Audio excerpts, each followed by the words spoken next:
Are you listening in and find that too much in modern church life is just random and flying by the seat of your pants? Well, we've got the show for you.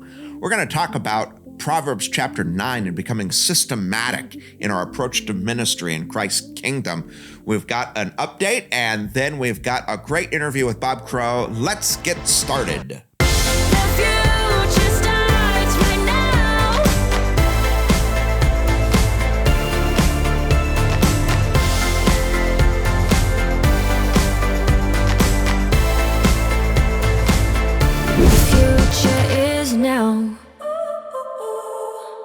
Taking a systematic approach. That's the topic for today. And the reason I want to talk about this is, we all the time are talking about the disciple standard, which I'm advocating that we need a new, but it's also an ancient operating system for the church. And I like to compare that to how the modern church has been operating, how it is and how it's been operating. I call that the legacy system. So we're upgrading the operating system of the church to the disciple standard. And so I'm always just trying to describe what are the features of this system.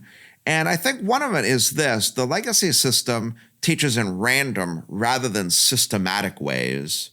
The disciple standard, one of the reasons that it's so helpful is that it has a systematic approach to how to teach Christianity.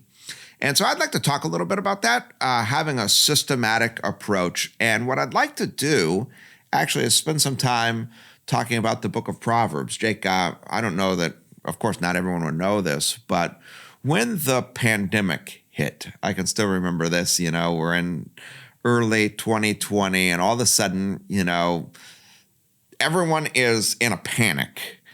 And I found myself being in a leadership position, realizing I don't know what to do.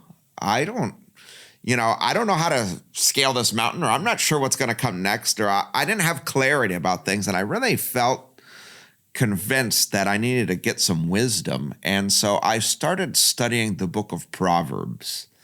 And actually, that study has never stopped. I probably have read through Proverbs, I don't know how many times now since this pandemic first started. So for the last few years, I've just been just going back over and over and over again. I have a Monday afternoon study with a couple of my friends, Orrin and Lori Woodward, where we're just going through the book of Proverbs in just a very slow way. Anyway, there's a chapter in the book of Proverbs, Proverbs chapter 9, that I think is so profound. And it's just struck me. And I think that Christians today don't know about it. So I'd like to spend some time talking about it. So, it might be that this is the kind of episode where if you had a Bible handy, it would not harm you at all. But if not, Jake, you're going to edit in the verses on the screen here so people will be able to follow and keep track. And I'll do my best to just keep people on track as well. I always like when I talk about Proverbs 9 to start in the middle of the chapter. The middle of the chapter, I think it's actually at the heart of the entire book. In fact, I could go so far as to say that verse 10 might be the key verse in the book of Proverbs. Verse 10 says, "The fear of the Lord is the beginning of wisdom, and knowledge of the Holy One is understanding." And I think, probably this is the key admonition, maybe in the entire book. I don't think I'm overstating when I say that, but this is how it starts. In verse 7, it says, "Whoever corrects a mocker invites insults. Whoever rebukes the wicked incurs abuse." Then it says, "Do not rebuke mockers or they'll hate you. Rebuke the wise and they will love you. Instruct the wise and they'll be wiser still. Teach the righteous and they will add to their learning." Now, here's what I realized. No one likes to be corrected. In fact, if I think about it, I have this natural tendency toward pride where I don't want someone to come in and say, "Hey, Scott, you're really, you're doing it wrong," or "You got to think about it different." No one likes that. And the thing about a mocker is in order to mock someone, you have to kind of look down on them. And so you have to, it's pride that prevents you from receiving the necessary correction. And I think what these verses tell us is that we have to humble ourselves and almost take the position of being like a child who's ready to receive instruction. That true wisdom actually starts by not being puffed up and proud, but by being humble and saying, "Hey, I don't know anything." I have this phrase that I love, And the phrase is this: there's nothing more securely lodged than the ignorance of the experts. I don't know if you think, Jake, about what that means, but if you're an expert, what do you have to learn? But if you're willing to say, boy, I'm actually in the position of a learner, I'm in the position like a child, I don't know things. Now, when someone imparts wisdom to you, you're ready to receive it. And so I actually think here at the beginning of this chapter, right in the heart of it, there's this admonition to hey, before you think you know everything, and before you think you're so smart, and before you consider yourself an expert and you have nothing to learn, humble yourself and listen to what's in this chapter. Any thoughts? Yeah. I mean, I love that quote that you said. I think one of the things that I learned working here is that you always have to be, especially in my role, everything's constantly changing all the time. Yeah. So you kind of have to be learning all the time. And it's really humbling because there's so many people that I meet that definitely know more than me. And I just get to leech off their knowledge. I love it. Right. And I think here, look, the fear of the Lord is the beginning of wisdom. We have to humble ourselves. We have to approach God like children. We don't know anything. We're ready to learn. God, just now teach us. And I think that stands at the center here. And now here, there is now personified in this chapter wisdom and folly. And I'm going to take some time to read verses 1 through 6 describe wisdom, and then the verses beginning in verse 13 describe folly. They're so similar that if you just don't pay close attention, you'll say, oh, what did I just listen to? They're so similar. And I think that's part of the interesting feature about wisdom is that it's difficult to really recognize. You have to pay attention. But anyway, let's get into it here. We'll start in verses 1 through 6. It says, wisdom has built her house. She has set up its 7 pillars. She has prepared her meat and mixed her wine. She has also set her table. She has sent out her servants, and she calls from the highest point of the city. Let all who are simple come to my house. To those who have no sense, she says, come, eat my food and drink the wine I have mixed. Leave your simple ways and you will live. Walk in the way of insight. So that's verses 1 through 6. And you can see that wisdom is personified as a woman who has prepared her home, prepared a meal. She set herself, set her table. She sends her servants out. She invites people to come. She's at the highest point of the city, so it's very visible. She says, hey, come to my house. She offers a meal, and she's trying to impart life. Now we'll look at verses 13 through 18, which is Lady Folly personified. It says, folly is an unruly woman. She's simple and knows nothing. She sits at the door of her house on a seat at the highest point of the city, calling out to those who pass by who go straight on their way. Let all who are simple come to my house. To those who have no sense, she says, stolen water is sweet, food eaten in secret is delicious. But little do they know that the dead are there and that her guests are deep in the realm of the dead. Now, yeah, on first glance, there's a lot of similarities, and it might even be helpful. We'll just put here on the screen, what are the similarities? First of all, both Lady Wisdom and Lady Folly are, Wisdom and Folly are 2 women personified. So very similar. They both are at the highest point of the city, so it's very visible. Both are calling out. Hey, let all who are simple come to my house. There's an invitation to the simple. There's something inviting about them. Folly is inviting. Wisdom is inviting. It says, to those who have no sense, she says. She's speaking to people who are seeking something, and they both offer a meal. So, in one regard, they seem, at least on the surface, very similar. And I guess this is the reason that we can fall into folly. In one way, folly looks like wisdom to us. Anyway, it's the differences, at least for our discussion today, that I think are so interesting. So let's just start with Lady Wisdom. It says she's built her house with 7 pillars. And yeah, here now there's something wealthy and sophisticated. And I think actually the 7 pillars, like I've tried to really think, what is this all about? And, if you do a little research, there's different theories out there. But I think the biggest idea or the best idea about why does her house have 7 pillars, it's because it's a well-planned house. She's put in the time and effort, and the house, 7 is a number of perfection. So the house is perfect. She's spent the time, she's built it, she's sophisticated about it, it's well planned, the house has come out perfect, she's put in all the time and effort. That's the idea. It talks about how she's prepared her meal and set her table. Lady Folly is an unruly woman. When you hear unruly, what do you think of? Crazy, erratic, just everything. All around. No principle, unprincipled.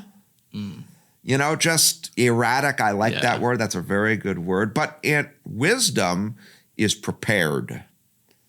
There's a preparation. There's attention to detail. There's some expectation, right? Like if you set the table and you set up all these places, what do you think is going to happen? I feel like you're expecting guests. Yeah. You're planning for people. Yeah, you have an expectation. Yeah. It's not just spur of the moment. You've made a plan. You're expecting guests. And I guess also you're ready. There's a basic readiness. It's not like you're caught off guard. Oh, you're here. I didn't know you were coming. No, you knew they were coming. You prepared your table. You made yourself ready. I think, that's part of Lady Wisdom. Here's the next thing that I see. She sent out servants to make the invitations.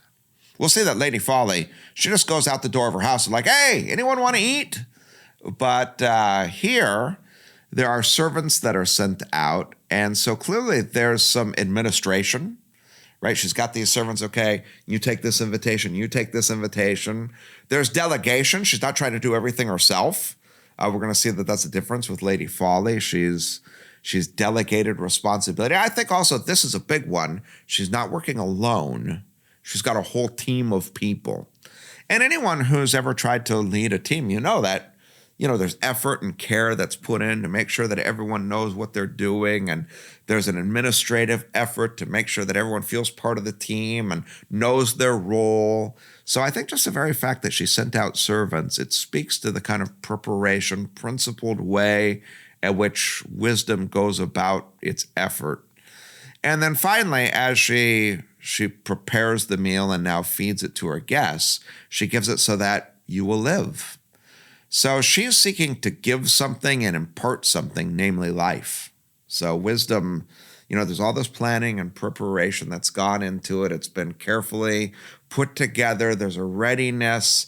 And the ultimate outcome is that she gives and imparts something.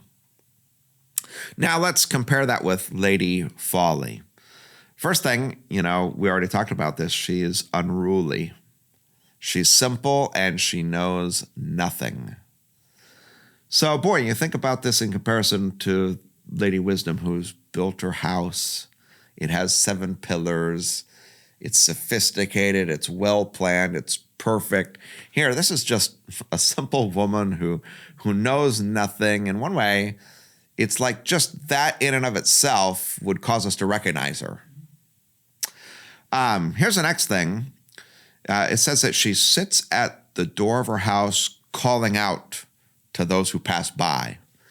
So I noticed something here. Instead of sending out a team of servants to go and give invitation to the people that are, invited ahead of time, now she just walks out the door of her house and like, hey, anybody hungry? There's no team. There's no servants. There's really no effort. It's like a last minute, oh yeah, let me invite people in. There's no preparing the meal. There's no setting the table. She just goes out the door of her house like, anyone want to come in? This too, she's calling to those who pass by. I don't know. This is the part that is really convicting to me. It seems here that she's relying on people's impulse. If they're passing by, then, by implication, they were headed somewhere else. But what ends up happening is when Lady Folly comes out the door and she's like, hey, want to come over? Like, instead of them doing what they were doing, they act impulsively and just rush right in, which I think, at least to me, this is very convicting because, and I guess to anyone who's listening, how much of what we do on a daily basis is thought out, planned, we've made preparation, we've made ourselves ready, we've had a systematic approach to things, and how much are we just flying by the seat of our pants or relying on impulse?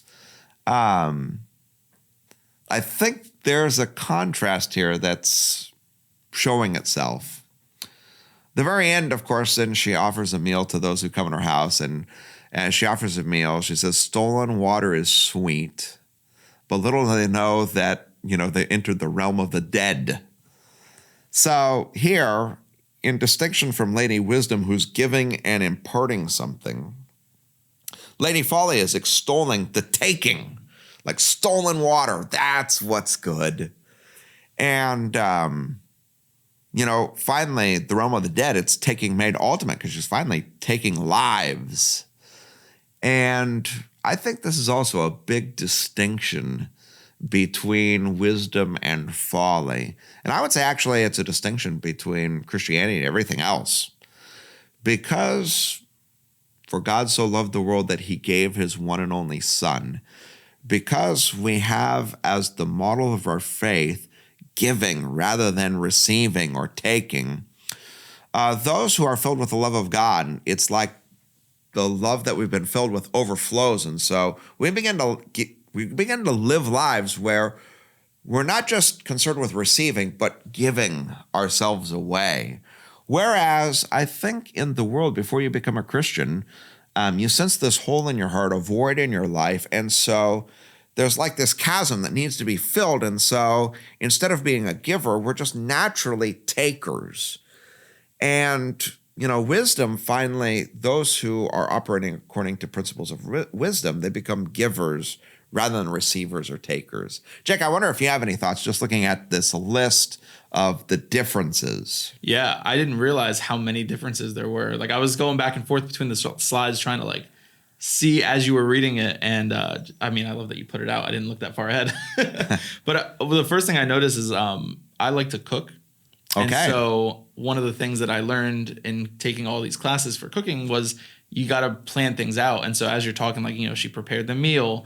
There's the saying they have is mise en place, which is like everything in its place. Wow, I didn't know that. Yeah. So I'm picturing this as like a chef getting all of you chop the celery, you chop the carrots, you chop the onions and stuff. Yeah. And then you get it all set. And I've tried cooking like that. It's fantastic. But I've tried cooking without that. And this whole, I'm just calling out for whatever I need. People are in the kitchen with me and I'm like, just give me whatever, it's a lot more crazy and unorganized. It stresses you out a lot more too. And I don't know, there's a pleasant mentality and order like that. Yeah. Okay. I love that you had that example. It just kind of goes to show, relying on impulse, flying by the seat of your pants, it doesn't work. It doesn't have a good result. So what needs to happen is we need to step back and have a vision, make preparations, have a system rather than working in a random way. One of the things I really love about this, of course, the height of wisdom is Jesus Christ in the Bible. And one of the things that I've come to see as I've just thought about this chapter a lot is, it wasn't like God was flying by the seat of his pants with regard to the plan of salvation. There was a wisdom that was there, and there was an intention and a sophistication. It was well planned. There was an attention to detail that I think, if I just think about, wow, look at the plan that God had for salvation. And that then becomes, I think, once you really look to Jesus, you begin to have a model. Not only, we've already talked about the difference between being a giver versus being a taker, but even with regard to how do we approach ministry or how do we approach how to impart the gospel to others, I think, and now this is my contention, there's too much of the legacy system that is just a week by week, relying on impulse, not having a plan, not knowing how to go about doing something. And so what's needed is that you've got to get a system together and take a systematic approach rather than a random approach. So I'll just, in the legacy system, I'll use myself as an example because I've been, of course, thinking a lot about these things. But I just think about like on Sunday mornings. For the most part in our legacy system, the modern church, we don't have a systematic plan for what we're doing on Sunday mornings.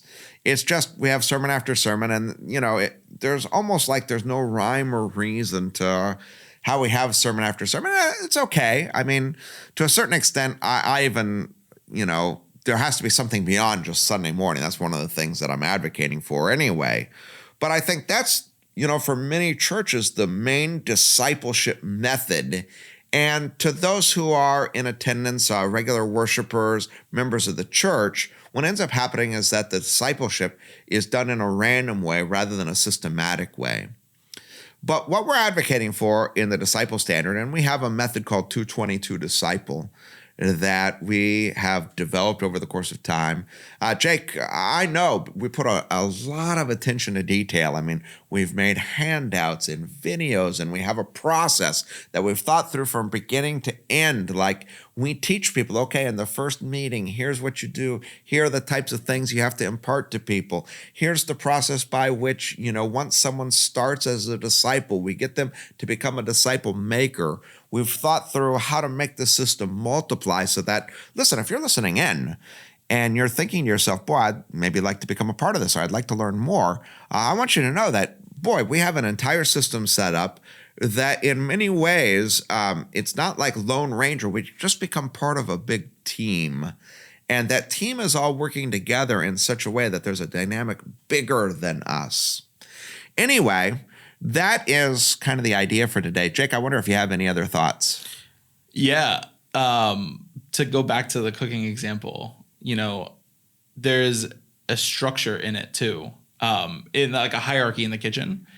And I don't know if you ever watched the movie Ratatouille. No, I haven't. It's a fantastic movie. Okay.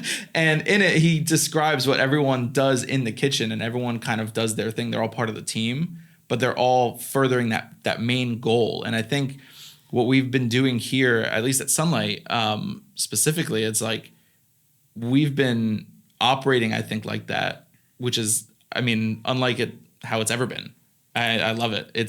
We're all on the same page, and if I need something, I know I can talk to you or Saran or Aaron, like my closest team, or vice versa, and we all kind of share that common goal. Yeah. That we all are furthering each other. And I think I think that's awesome.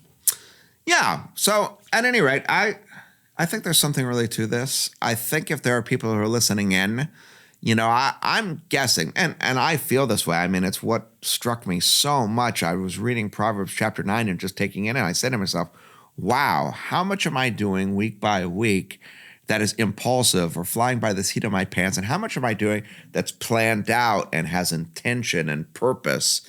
And I've just seen that the better part of wisdom is to move away from what's random, impulsive, flying by the seat of your pants, which is more about me than other people, to something more systematic where we just begin to impart something to people. We give of ourselves to people so that we're serving them, we're imparting life. There's something, systematic and well-planned. And so anyway, that's a topic for today. And now we're going to move to the second segment of our show, which is the tipping point. Let's go.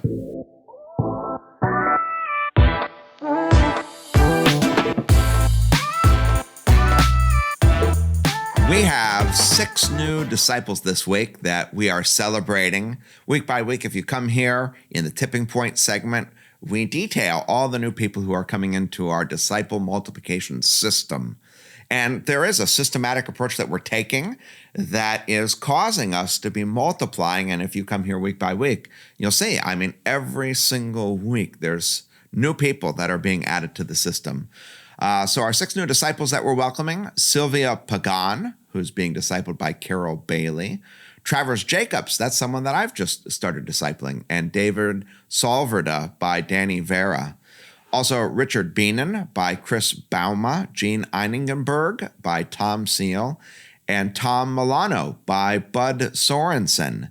So to Sylvia, Travers, David, Richard, Gene, and Tom, welcome. We are super excited about what God's going to do in your lives and how he is going to multiply his kingdom through you. Thanks for joining, and we're just looking forward to seeing what God's going to do and how he'll bless you.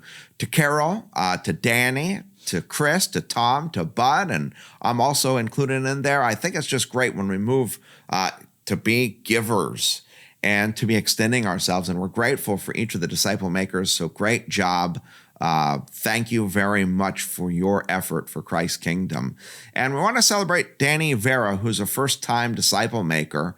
I think it's just tremendous when, as we always mention, someone moves from being a receiver of the gospel to being a giver. And Danny is someone who's just a very gifted man of God who is extending himself. And so grateful that you're engaging. And for your new disciple, David, to just wish you guys the richest blessings. This brings the total number of disciples into our disciple-making system to 676 and growing.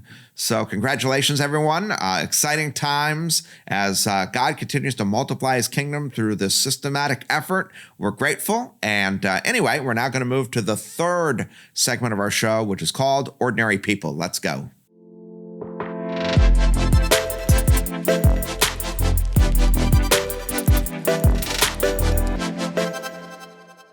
All right, I'm joined by my good friend, Bob Crow.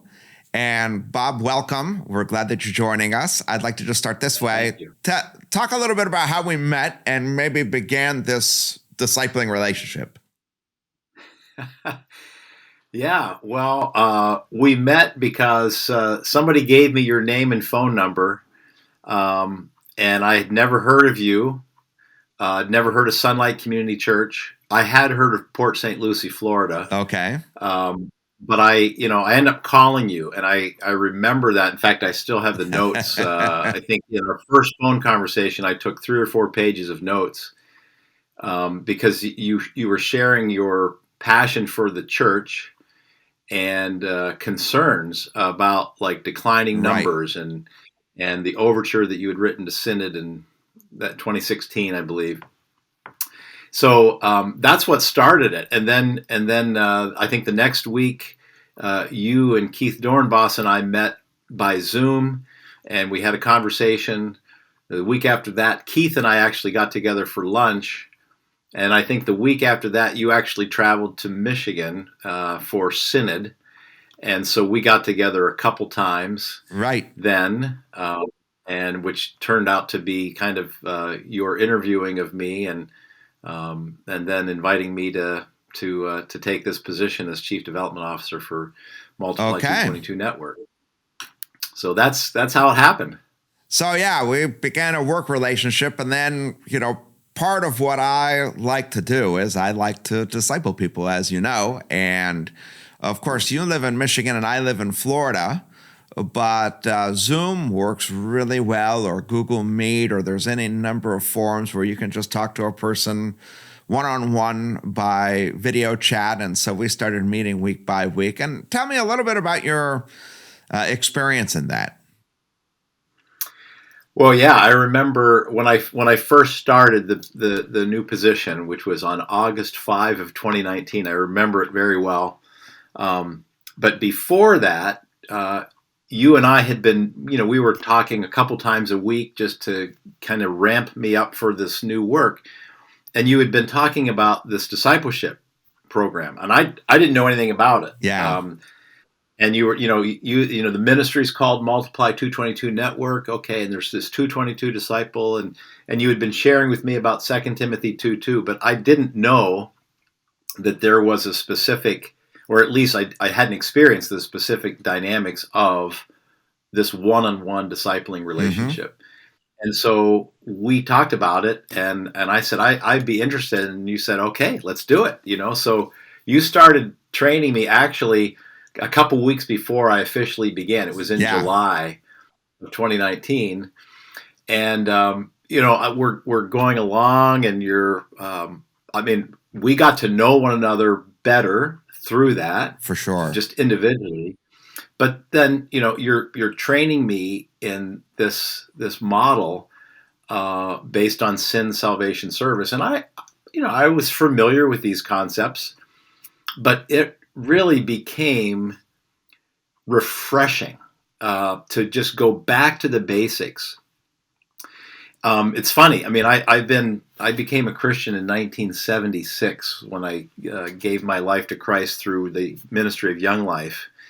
So I've been at this a long time, and I would say I knew the basics. But when you don't spend time in it purposefully, you kind of forget the beauty of it. Right. And so I really, really enjoyed that. And I'm going through, and then we get into September, and we were finishing up, just about to finish up the sin section. And you're like, okay, I think it's time for you to be thinking about who you're going to disciple, selecting your Timothy. And at that point, there was a little bit of like terror and like, I guess I'm just not, enjoying this, and it's a profitable experience for Bob. The reason I'm being trained is that so that I can invest in other people. And anyway, so that was kind of an interesting time for me, but I did it. Your encouragement, you had, I think you trained me very well.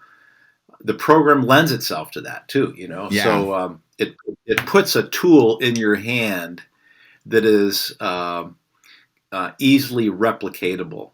When you're trained so that you can use this tool to invest it in other people. Yeah, and we've tried to be systematic about that so that, it's not just you feel that, okay, now randomly I have to go and I don't even know what to do. By the time, you'll take someone on, you know exactly what to do. And there's a whole system that's been developed to help a person. So if anyone's listening in and they think to themselves, boy, how would that go? I think actually the system's been designed in such a way that, while you might have felt a little terror or however you feel that at the beginning, Yeah. Okay, I'm actually going to do this. Hopefully you find it easy. And there's a couple things that I've reflected on just, we've come to know each other. And one is this, that you have spent most of your adult life working in Christian higher education. And I think at one point you told me that though that was the case, that you've been a Christian for a long, long time, and you even spent your adult working life in Christian higher education, that if someone had asked you to disciple them, you would not have known what to do, but now you do. Talk a little bit about that. Yeah, exactly. I've been blessed in so many ways in my life, but certainly my career in Christian higher education. I worked, for my first 2 years out of grad school at Calvin College at the time. Then I worked at Malone College in Canton, Ohio for 9 years. Now that's also Malone University. Yeah. And then I came back to Calvin and worked for 21 more years until 2019. And I loved my work. I really felt like it fit with my interests. Being on a college campus, just the vibrancy of a college campus and students and helping to shape them and train them. But if a student would have asked me, Mr. Crow, would you disciple me? I would have been honored and frightened. Okay.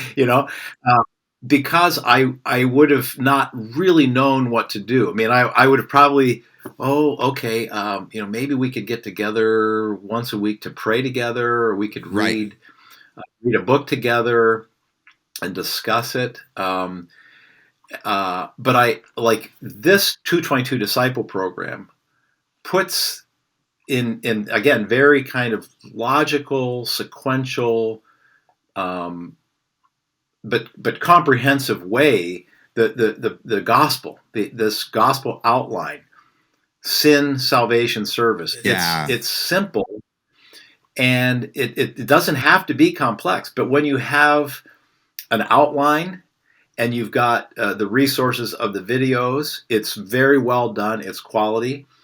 It puts it in your hand like, hey, I can do this. And in fact, I enjoy doing it. I really, that's the highlight of my week. Each time I get to meet with somebody to train them, and I have confidence, and it's because this tool is really comfortable in my hand. Once I was trained, yeah, I can do this. I know how to do this. So I really appreciate it. I love that. And now, listen, this segment of our podcast is called Ordinary People. And I call it Ordinary People not because there's any one person who I think, well, they're just ordinary, but again and again and again, just ordinary people, and there's some kind of outsized, extraordinary results that God starts doing through ordinary people, which I think is profound. And actually, if I reflect on the early church, one of the premier characteristics of the first disciples was how ordinary they were. And yet Jesus was doing fantastic things. But when I think of you in particular, now 2019, we're talking about July, so it's not even been a full 3 years. And, this is just something that you've started enjoying doing, but it's amazing to me the number of people whose lives have been touched through your disciple making. So I don't know if I have it exactly right, but I have in mind that you've discipled already 16 people yourself, and that's resulted in, I think, another 24 or more people who have been discipled by the people you've discipled. So there's a network of well over 40 people who just through your efforts alone have really been transformed and strengthened in their faith and trained how to disciple others who disciple others who disciple others. And I don't know, I just wonder about your reflections about that, because I think it's very remarkable that there's a network of 40 people whose lives have been transformed in just, let's say, a little more than 2.5 years. Yeah, it's a humbling privilege. We're entrusted with the gospel. Yeah. And to have this opportunity to share this with other people that I like. I mean, you get to know them, and I have been so richly blessed by their impact upon me. But then thinking that the gospel, every time we open our mouths and we're sharing this is, using the language from one of the lessons. I think the final lesson, or next to the last, is from Revelation 12. Yeah. That by the word of their testimony, the blood of the Lamb and the word of their testimony. And so we get to participate in this, and just by sharing the gospel, right, and extending that and multiplying it with people. So the blessing has been so much for me to get to know these folks and to share this experience with them, and then to see them in turn take it and invest in other people. I think one of the other things that I really appreciate about 222 Disciple is that it does put this tool in the hands of ordinary people, common people. You don't have to be seminary trained. You don't have to be a pastor with lots of experience. And I think that's a real benefit to the church. Absolutely. Is when the laity, which is me, when we are doing this work and we want to see this continue to grow and take deeper root inside of our churches, well, it's wonderful if we have a pastor of discipleship. It's wonderful if we have youth leaders and all these. But when the typical people who are just coming to church and are part of it are like, hey, I'm energized by the gospel, and I want to share that, and I want to help make disciples. I think that's really going to help our churches to become stronger too. I think so too, Bob. Just grateful for you. One of the things, and we mentioned this, just in discipleship, you build real relationships, and I really appreciate our friendship and our relationship, and we have a partnership in the gospel together, and there's a lot of excitement around that. I'm just grateful that you've been willing to come and be interviewed today and tell your story a little bit. If you're listening in and this is something you'd like to become a part of, But just encourage you. I think Bob said it really plainly. You don't have to have a seminary degree. You don't have to have advanced training. This is a tool which, when it's put in your hand, it's going to fit and be comfortable. And there's no telling what God can do through just an ordinary person like Bob, like myself, like anyone out there who might be listening. And so at any rate, Bob, thanks again for joining us. And everybody who's been listening, thanks for being here. And we'll see you next week. Hey, thanks so much for tuning in to the Disciple Standard Podcast. We're so glad you joined us. We encourage you to continue the conversation by joining us on social media.